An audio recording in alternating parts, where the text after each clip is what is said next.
It's not to say the previous years were easy, far from it.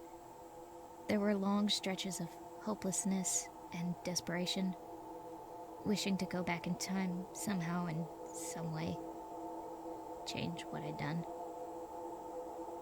But wishing did nothing, and the only reality was my 8x11 cell and the moments I spent out of it. Quickly, I learned that I had to stop thinking about the outside world, even when it entered my new one. The first time my wife and kids came to visit me, I had a black eye and broken nose from talking to the wrong person in the lunch line. After that, only my wife came to visit. She stuck with her weekly trips until I was transferred out of state to Pickaway County Pen to serve out my sentence. The visits became phone calls, which became letters, which became silence. It was just too difficult for all of us. I can't imagine what it was like for them to see a loved one in a place like that. It was so hard for me to see them come in. They seemed perfect and innocent, a shimmer of momentary light in my new dark world, and it was all so senseless. What I'd done hadn't even been intentional. It was an accident, a slip of the mind, a momentary break from my daily duties. But it resulted in 13 deaths. An entire family Christmas dinner party. 2 grandparents, 2 couples, and 7 grandchildren. All gone. And it was all because their landlord, me, hadn't made the appropriate changes to their furnace, and it spewed out carbon monoxide as the family gathered. The new CO2 detectors hadn't been installed yet. All 13 were dead at the dinner table before the meal cooled. We were just getting home from our own family dinner when I saw the EMS vehicles outside. I knew right away what happened, as did investigators. I was taken into custody soon after, and a case was levied against me as new information came out about several arguments I'd had with the tenants. They pushed for intent, but it was weak and fell apart. But still. I was sentenced to 30 years through varying convictions regarding gross negligence resulting in the deaths of those 13 people. One of their relatives came to visit me once. She spat on the glass partition and told me she hoped that I went to hell.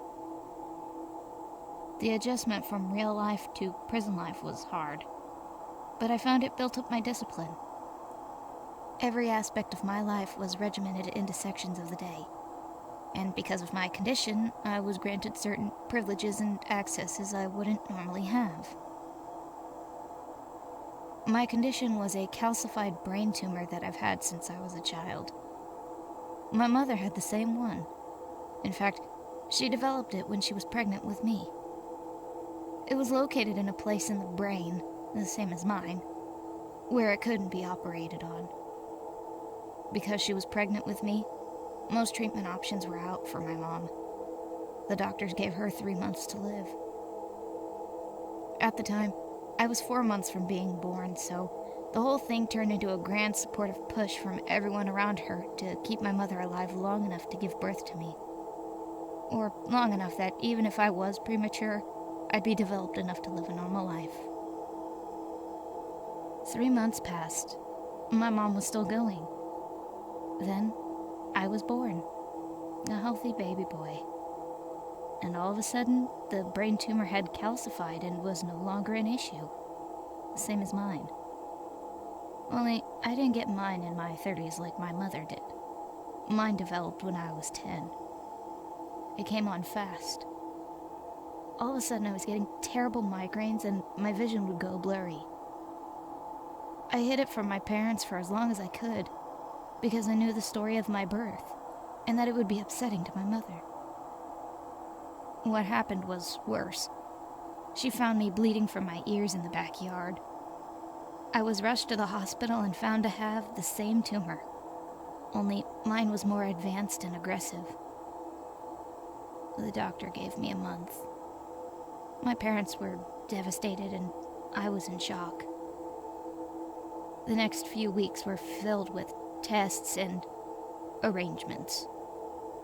Most of it was a blur, but the afternoon I remember most was when my parents took me to the mall and told me I could go into any clothing store and pick out any suit or outfit I wanted. I knew something was up, because we were poor and this never happened in our family. And as I was trying on clothes, my parents were crying. It didn't dawn on me until years later that they took me there to pick out what I'd be buried in. But I never brought it up with them. I never needed to. The month passed, and then another one did, and another. My tumor had shrunk and calcified. It was still there, like my mother's, but it was unreachable and, from what the doctor said, was dead and not dangerous. It was a miracle, just like my mom's. Of course, I still had migraines from time to time, but it sure beats dying at 10 years old. And as I said, it helped separate me from typical prison life. Working in the library meant I got access to it at most times of the day, so that's where I went. I read a lot the first few years. I took classes and workshops. I even discovered a secret about the library. It had a hidden room. It wasn't really a room so much as half a cell that had been closed off with a steel sheet behind a large bookshelf. The steel sheet had come loose and allowed entry, but could be slid back to make it invisible again. Of course, the half cell was enclosed by cement. There was no escaping through it. But it was a place you could hide, if you needed to. And I added some small makeshift locks to the inside, in case I ever needed it. The only person I ever told about the secret hideout was a small defenseless man named Jackson who'd gotten a job in the library.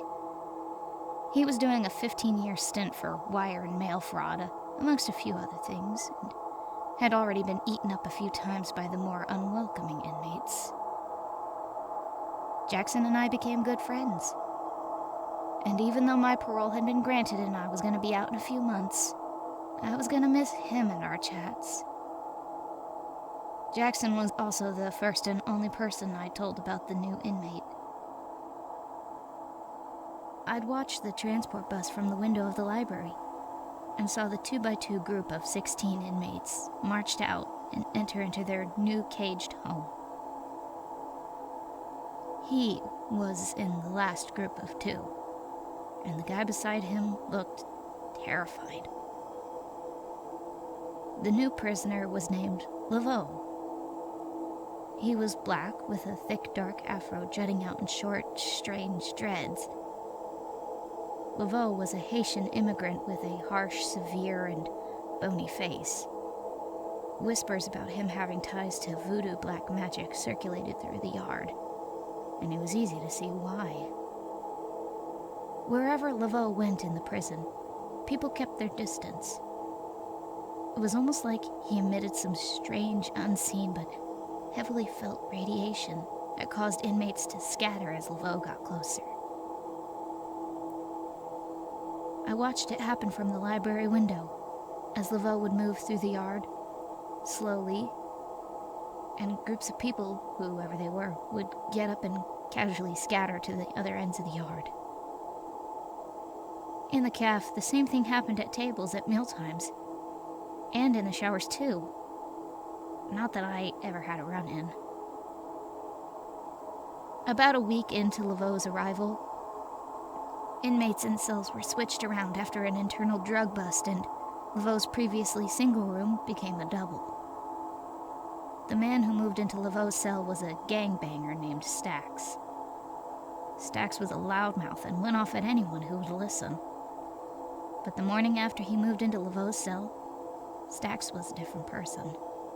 He was quiet, still, and he looked terrified. Stax walked into the caf at breakfast and stopped in the middle of the line. He tipped his head down and stared at the ground in front of his feet. He didn't budge until breakfast was over. Then he left and went outside. In the yard, Stax did the same thing. He stared down just ahead of his feet until our time outside was almost up. But before it was, one of Stax's boys, Alomar, finally came up to him and tried to get his attention. Stax turned his eyes away from the ground and looked up, matching Alomar's. Stax's eyes went wide. Alomar backed away and the alarm buzzed for us to go inside. Stax's eyes were locked on Alomar now. I didn't see either of them until the next day, and they were both dead when I did. Stax had found a small partition of metal, bent it multiple times and sharpened an edge into a shiv. He'd stabbed Alomar to death with it, poked out his eyes, and slit his own throat. It was an open and shut case to anyone not watching, but I was watching. And I continued to track Laveau as he'd get closer and closer to people at lunch, in the yard and in the halls. 2 more inmates died, this time in the showers. The same details as Stax and Alomar. Metal shiv, dozens of stab wounds, eyes poked out, and a suicidal throat slash to cap it. Word was spreading through the yard that a huge inmate named Lil Mo put out a hit on Laveau. Lil Mo was the head of one of the black gangs and had resources. He also had ties to the kitchen, so his first thought was to poison Laveau. The problem was, no one ever saw Laveau eat, so Lil Mo had to come up with a new plan. Lil Mo increased the money reward he was offering, but no one was taking the job. Another 2 inmates died. Metal shiv, stab wounds, poked out eyes, slash throat suicide. And both of the victims were members of Lil Mo's gang. The reward was doubled. A group of 3 thugs that basically controlled the bench press in the workout yard 24/7 agreed to take on the job. Lil Mo got them actual weapons, knives and solid metal pipes. He didn't care if the murder didn't look like an accident. The longer Laveau was alive, the less Lil Mo controlled the yard. A manufactured fight between 2 of Lil Mo's men caused a distraction for the guards, while the 3 thugs followed Laveau out of the lunchroom. They supposedly attacked Laveau in the hallway, but no one knows what happened. Only what happened next. When all the inmates were allowed outside that afternoon, the 3 thugs were standing in the middle of the yard, nowhere near the bench press station, and they were staring blankly at the ground. No one could get their attention. The 3 men only moved when the alarm buzzed for us to go back inside. And when we did, there was Laveau, waiting in the darkness of his cell, untouched. That night, there were screams through the cells. The prison went into a lockdown for 24 hours. By the time it was reopened, news had traveled to every inmate about what had happened. The 3 thugs had gone into their cells that night, killed their bunkmates with shivs, and then killed themselves. 6 deaths in one night. It was a prison record. None of the inmates knew what to do. I was lucky and got to spend most of my time away from them in the library, but I watched from the windows as they all tried to avoid Laveau, and for the most part they did. Word got out that Laveau was being transferred to another prison. Not a tear was shed from anyone, but it wasn't happening until the end of the month, which was 3 weeks away. And in the second, Laveau caught me watching him. I was in the library as usual, standing by the window and watching the events of the exercise yard. I was trying to find Laveau, but couldn't spot him. And then I did. Laveau was standing near the basketball court. His eyes were fixed on me in the window. I actually felt colder when I saw him. I was so fixed on his eyes, I didn't realize Laveau had started walking to the entrance doors to the prison. He disappeared inside, and I lost sight of him. For some reason, I knew he was on his way up to me. I turned to move to the exit, and came face to face with Laveau. A moment later, he was beside me. Laveau was whispering into my ear, and my vision suddenly darkened. I knew I was losing consciousness, and my legs were buckling. I fell back against the carpeted floor of the library, and my head hit something familiar. It was the pillow on my bunk. My vision flooded back, and I was no longer in the library. I was laying in my bed back in my cell, but it was night now. The prison was freezing. I could see my own breath. My cell door was open, so I got up and looked out to the small courtyard and opposing wall of cells facing mine. There was a strange light coming from somewhere below us that pulsed a dark red, filling the compound for a moment before it plunged us back into darkness. What I could see was that the other cells were all closed, and they appeared to be empty. A loud screech from the bottom left corner of the wall of cells facing mine. I knew right away whose cell it was coming from. My eyes instinctively moved to the sound. It was Laveau's cell, and it was open. I knew Laveau was standing in his cell, just out of sight. Then his footsteps carried his strange and wiry frame into the pulsing red light. He was staring up at me, his eyes locked onto mine again. A new series of screeches pierced out from all over the prison. All the cell doors were now sliding open. In the depths of the dark cells, I could see the same figures waiting to step out. Dozens of twin Laveaus stepped out of the open cell doors from everywhere, the ones facing me and the ones on my side. And every single Laveau was staring directly at me. They all had white paint and smeared streaks vertically down their faces like some war mask. In an instant, they all moved at the exact same time, darting towards me. I jumped back into my cell, grabbing hold of the door, expecting it not to budge. But it did. It slid shut, and I held it there. Arms reached in, grabbing me and squeezing my throat. Dozens of bodies were piled up against the bars of my cell, trying to pull the door open or tear me apart. Somehow, the door held, and they didn't get in. But Laveau floated through the bars and into my cell. He hovered over me, the skin on his face melting away and dripping down onto mine. Large flashes of white light filled my cell in quick, repeated strobes. Then, I was in one of the prison hospital rooms. I was in a bed with tubes and monitors attached to me. A nurse told me I'd been found in the library. I'd fallen and cracked my head, suffering a heavy concussion. I'd been out for 2 days. I asked about Laveau, but they said it'd just been me in the library. No sign of anyone else. Somehow, whatever Laveau did to the other prisoners didn't work on me. The only thing I could think of was the calcified tumor on my brain. Could it possibly have saved my life? Suddenly, I was feeling grateful for what was previously a curse. I was released back to Gen Pop 2 days later, and immediately wished I was still in the infirmary. Things had gotten scary. Laveau's transfer was coming up, and it looked like he'd been busy while I was out. My first day back, I was late going out to the yard in the morning.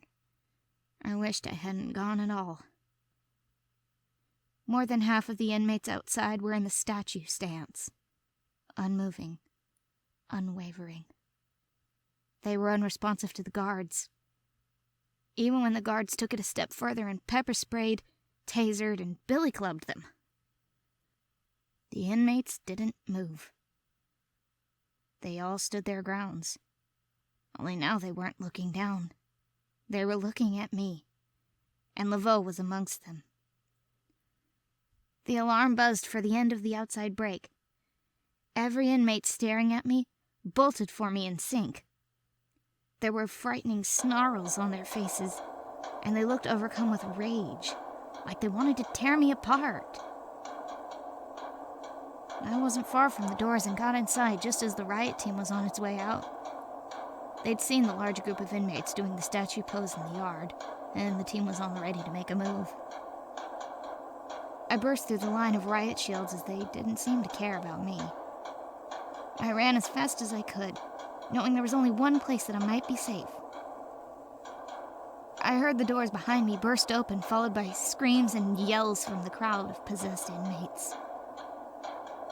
I knew the riot team would only hold for so long. I just needed to get to the library. I made my way down the few hallways it took to get there and found it empty. I jammed a chair against the door handle and ran to the back of the library. When I got to the back wall, I shifted the bookshelf forward at the far end and slid behind it into the opening.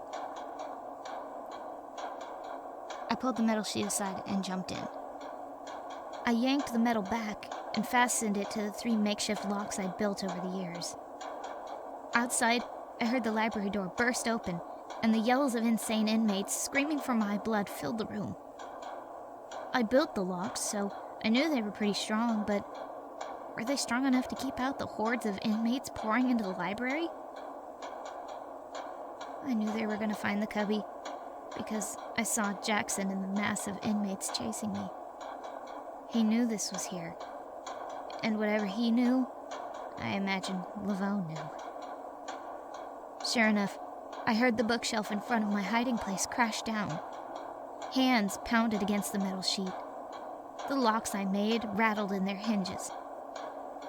My name was called out, shrilly, from a strangely disturbed-sounding Jackson. The mob kept banging on the metal sheet, trying to break through or shift it enough to get inside. But it stuck, and they didn't get in. I'm not sure how much time passed, but eventually the banging stopped, and so did the screaming. I stayed in the cubby overnight, just in case. The next morning, I heard cleanup crews clearing rooms. I unlocked the latches and slid the metal sheet aside. The room was filled with the bodies of inmates. Orange jumpsuits stained red, stab wounds and throats slit, eyes punctured and hollowed out. The cleaning crew entered and stared at me like I was levitating. They hadn't expected to find any survivors. But there I stood. Not a drop of blood or a scratch on me. I was led back to my cell where I waited to be told where to go or what to do. My sentence was basically done, and the authorities gave the green light to release me a few days early. In the days after the release, I looked into what happened at the prison. Apparently, over 200 inmates and 14 prison guards died in the riot. But the whole thing was being hushed over and claimed to be some kind of mass food poisoning. The names of the dead inmates were made public. Laveau wasn't one of them. I looked into him and even hired a private investigator to find out if and where Laveau had ended up. Turns out, he'd been transferred out of state. And by the time I'd gotten the information, there had already been 2 deaths and 2 suicides at Laveau's new prison.